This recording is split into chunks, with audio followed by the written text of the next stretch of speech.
Kobulchilarga sakaraylar qo'yish, ya'ni pultdan qulflaganda to'rttala oynaga yopiladigan qilishni o'rgatamiz. Relayimiz ishlashligi uchun bunga постоянный tok kerak bo'ladi. Постоянный tokni bokoviyda ligirovka qiladigan knopka bor. O'sha knopkaning orqasidan shu noshkadagi orqasidagi simni topib olamiz. Bu yoqdan ranglari har xil kelishi mumkin. Qizil, sariq, fioletoviy kelishi mumkin. Xuddi o'sha yerdan постоянный tok olib ketamiz. Akkuratni qilib bu yoqdan qizil simiga ulaymiz. Va o'ng tomondan chapga qarab sanashni boshlaganda sariq va sariq yashil palasalikda oynani glavniy eshigi, ya'ni shofyorning eshigiga ulaymiz. Bu shtekerdan chapdan o'ngga sanaganda 3-pinga to'g'ri keladi. Qornidan ichini kesgan holda palasasi bordi. Bu yoqdan o'ng tomonga ulaymiz, palasasi yo'qdi, knopka tomonga ulaymiz. Va ikkinchi eshik passajir eshik hisoblanadi. Bu sariq oq palasalik va oq sim hisoblanadi. Bu xuddi o'sha shtekerdan oxirgi pin hisoblanadi. Buni ham xuddi shunday qornini kesgan holda palasasi bori oyna ko'taradigan motorchik tomonga, palasasi yo'g'i oyna kulchatir tomonga ulanadi. Va uchinchi oynak, ya'ni passajir orqa tomoni qizil, qora va qizil sim bo'ladi. Bu shtekerda nabor knopkasi bor tomoni o'zingizlarga qaratganingizlarda knopkaning yonidagi birinchi sim pinda sanaganda 4-pinga to'g'ri keladi. Buni ham xuddi shu holatda palasasi borligi motorchik tomonga, palasasi yo'g'i knopka tomonga bo'ladi. Va oxirgi eshigimiz shofyor orqasi eshigi hisoblanadi. Bu oyna ko'tarilishi uchun xuddi o'sha qatordan pin hisoblaganda chapdan o'ngga sanaganda ikkinchi pin bo'ladi. O'rta qornini kesgan holda buni ham palasasi borini motorchikka, palasasi yo'g'ini knopka tomonga ulaymiz. Va bundan qorasi massa bo'ladi. Massa ham xuddi o'shadan doimiy qora rangda keladi. Bunga mashina zavod qilib ketganda, qulflaganda, bosganda oyna yopilib ketmasligi uchun через zamok bo'lish kerak bo'ladi. Ya'ni через mashina zavod qilgan holatda pultdan qulflaganingizda oynaklar yopilmasligi uchun. Bunda pin hisoblasak, shtekер o'zingizlarga qaratganingizda birinchi pin, ya'ni 3-chi eshikda yonida, ya'ni birinchi pin hisoblanadi. Bu yoqda pilisoy, minisoy ishlash mumkinligi uchun noshkalar qoldirilgan. Bu yerda ikkita qizil shtekerni o'zi bu holatda bo'ladi. Ikkita qizil shtekerni bir-biriga bog'lab qo'yamiz.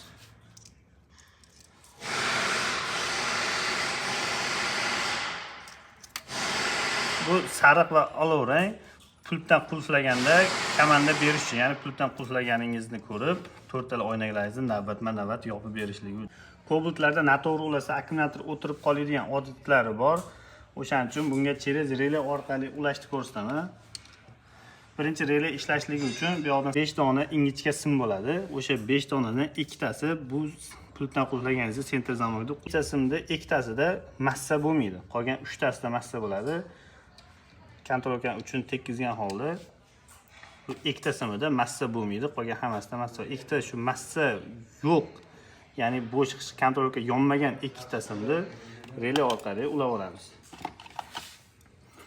Relayni oyoqlarini eslab qolsanglar bo'ladi.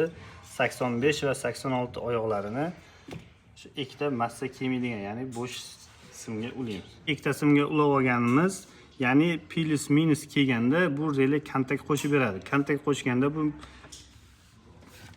relayimizdagi sariq simga ulaymiz. Bu sariq simga massa bersak, komanda, ya'ni massa orqali komanda beriladi. Massa bunga kelganda to'rttala oynani navbatma-navbat yopib beradi.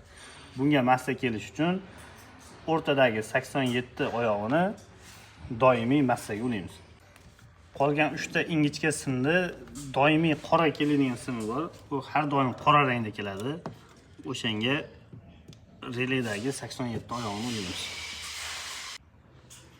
Bu relayga sanovlari yozilmagan bo'ladi. O'shaning uchun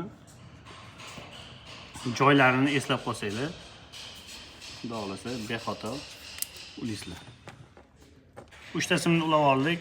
O'rtasi doimiy massaga bo'ldi. Ikkita tomoni sentr zamokda ishlashligi uchun bo'ldi. Endi pultdan bosganingizda bu simdan har pultdan bosganingizda bir martaga komanda minus chiqadi. Men ko'rsatilgandek ulangandan keyin lattalik GM lentada xuddi mana shunday qilib akkuratni qilib qo'ysanglar, simlari chochilib zamkani bo'lmasligi uchun ancha foydali bo'ladi xudo xohlasa. Bu yoqdagi simlarni ulab bo'lganinglardan keyin kapotni ochsanglar, bu yerda parental blok bor. Parental blokda bitta kurchogi bor. O'shani shunday bosib tepaga ko'tarsanglar chiqadi. Bu yoqda 7,5 talik parental bor.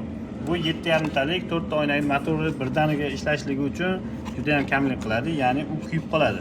O'shaning uchun buni o'rniga 10 taliga 15 talik parentalga alishtirib qo'ysanglar bo'ladi. Bu yoqda o'zini parental sug'uradigan plastmassasi bor. Uni sug'urasizlar. Va bu yoqda zapas parentallar bor. Hozir bu yerda 20 talik ekan. Olasizlar, shuni o'rin tiqib qo'yasizlar.